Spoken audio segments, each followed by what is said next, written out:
Hey, did you know that over 60% of Americans are living paycheck to paycheck, with millennials hitting even higher numbers at around 73%? That's wild, right? If you're dreaming of financial freedom or building wealth, it all starts with your daily habits. Get those wrong, and you're setting yourself back big time. I've spent years diving deep into personal finance, studying it, working with clients as a financial advisor, and honestly, just obsessing over how money works. Through all that, I've learned that dodging a few common money mistakes can seriously boost your chances of getting the life you want. So, let's talk about 8 habits you need to avoid, plus some tips to get your finances on track. Mistake 1: chasing status with your wallet. Humans have always played the status game, it's practically wired into us. Back in caveman days, it was about who had the best spear. Today? It's flexing with a shiny new car, a designer bag, or a $5,000 watch.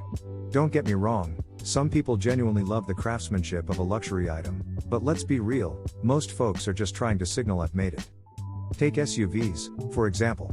The average new car price in the US is pushing $48,000, and tons of people are financing them with $800 monthly payments over 6 years. That's not a wealth-building move, that's a status trap. Imagine redirecting that money into investments or paying off debt instead. The people you're trying to impress? They're too busy with their own lives to care about your car. Focus on what builds your future, not what looks good on Instagram. Mistake 2: keeping up with your crew. As you and your friends get older, incomes start to vary, and so do spending habits. Maybe your buddy just landed a big promotion and starts dropping $200 on craft cocktail nights or renting Airbnbs for every group trip. You feel the pressure to match them, but trying to keep up can tank your finances. Learned this the hard way. A few years back, my friend Sarah got into this phase where she'd only book these bougie rooftop bars for happy hour. I'd go along, dropping $50 a night on drinks and apps, thinking it was just part of the vibe. But after a few months, I realized I was blowing through my savings just to hang out. I started suggesting cheaper spots, like taco trucks or game nights at home, and guess what? Sarah was totally cool with it. Real friends won't care if you can't match their spending. Set boundaries, stick to your budget, and prioritize your goals. Your bank account will thank you. Mistake 3: falling for buy now, pay later. Traps. Buy now, pay later services like Affirm or Klarna sound amazing. 4 interest-free payments for those new sneakers or that fancy coffee maker? Sign me up. But here's the catch: miss a payment, and you're hit with fees that can be 25% or more of the item's cost. These companies bank on you slipping up. The average American using these services juggles multiple plans at once, and studies show over 40% miss at least one payment. My rule? If you can't buy it outright, don't buy it. Period. Next time you're tempted to finance a $200 jacket, ask yourself, would I feel okay paying for this in cash today? If the answer's no, walk away. That discipline will keep you out of debt and focused on real wealth building. Mistake 4: ignoring your future. If 73% of millennials are living paycheck to paycheck, part of the problem is not planning ahead. Saving for the future isn't sexy, but it's a game changer. Think of it like training for a marathon. You don't just show up and run 26 miles, you prep for months. Same with money. Step 1: automate your savings. Set up a transfer so 5 to 10% of every paycheck goes straight to a savings or investment account before you can touch it. Step 2: audit your spending. Pull up your bank statement and highlight your wants. Think streaming services, takeout, or those $6 oat milk lattes. I did this and found I was spending $80 a month on subscriptions I barely used. Cutting just a couple of those freed up cash to save or invest. Small tweaks like this add up, and they're the foundation of building wealth over time. Mistake 5: impulse buying on steroids. We've all been there. You're scrolling TikTok, see an ad for a cute phone case, and suddenly you're $50 deep in a cart with 3 other random items. Impulse purchases make up nearly 40% of online spending, and e-commerce sites are designed to trick you into buying more. Ever notice how Amazon suggests frequently bought together items at checkout? That's no accident. Worse, if you put those purchases on a credit card and only pay the minimum, you're in for a shock. A $100 impulse buy on a card with 20% interest could cost you $200 if you drag out the payments. I had a client who racked up $5,000 in credit card debt from small online purchases. The interest was eating her alive. To avoid this, give yourself a 24-hour rule. See something you want? Wait a day. If you still need it, check your budget first. Most of the time, you'll forget about it. Mistake 6: skimping on insurance to save a buck. It's tempting to go for the cheapest insurance, whether it's car, health, or renters, to keep your monthly bills low. But cutting corners here can cost you big when life throws a curveball.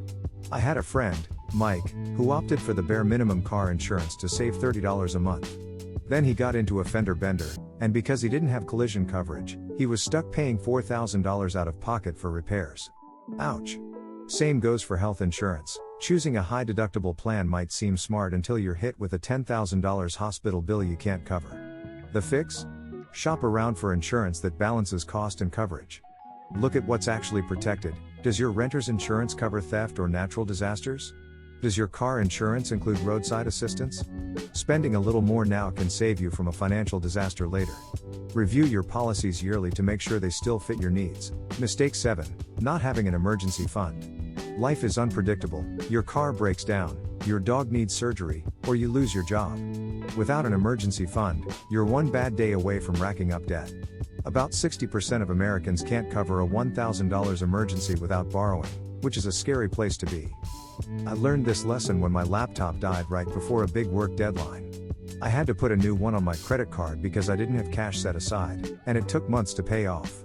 Start small, aim for $500 in a separate savings account, then build up to 3 to 6 months of living expenses. Automate $20 to $50 per paycheck to that account, and don't touch it unless it's a true emergency. Having that cushion gives you peace of mind and keeps you out of the debt spiral. Mistake number 8, overlooking small, recurring expenses. Those little expenses, like $4 energy drinks, $15 monthly app subscriptions, or $10 delivery fees, seem harmless, but they add up fast. The average American spends over $300 a year just on coffee shop drinks. I was guilty of this with my music streaming apps. I had Spotify, Apple Music, and YouTube Premium, $25 a month for stuff I barely used. When I canceled 2 of them, I saved $180 a year without missing a beat. Track your spending for 1 month. Apps like Mint or YNAB make this easy, and circle those small, recurring charges. Ask yourself, do I really need this? If you're not using it weekly, cut it. Redirect that money to savings or paying off debt. It's like finding free cash in your budget. Bonus tip, start investing early. Here's a quick bonus because it's too important to skip. Investing is your ticket to long-term wealth, and the sooner you start, the better. Let's say you're 25 and invest $3,000 a year in a Roth IRA with an average 7% return. By 65, you could have over $600,000. Wait until you're 35 to start, and you're looking at less than $300,000 with the same contributions. That's the power of compound interest. Don't overthink it, just open a brokerage account or max out your 401k match if your job offers one. Even $50 a month can grow into something massive over time. Building wealth isn't about making a ton of money, it's about avoiding traps that keep you broke. Skip the status games, don't match your friends' lifestyles, avoid buy now, pay later schemes, save for your future, curb impulse buys, get the right insurance, build an emergency fund, and watch those small expenses. These habits take practice, but they're the difference between living paycheck to paycheck and building a life of financial freedom. If you're liking this kind of content, hit that subscribe button, and check out the video I've linked below for more tips on getting started with investing. Drop a comment if you've made any of these mistakes, I know I have. Catch you in the next one.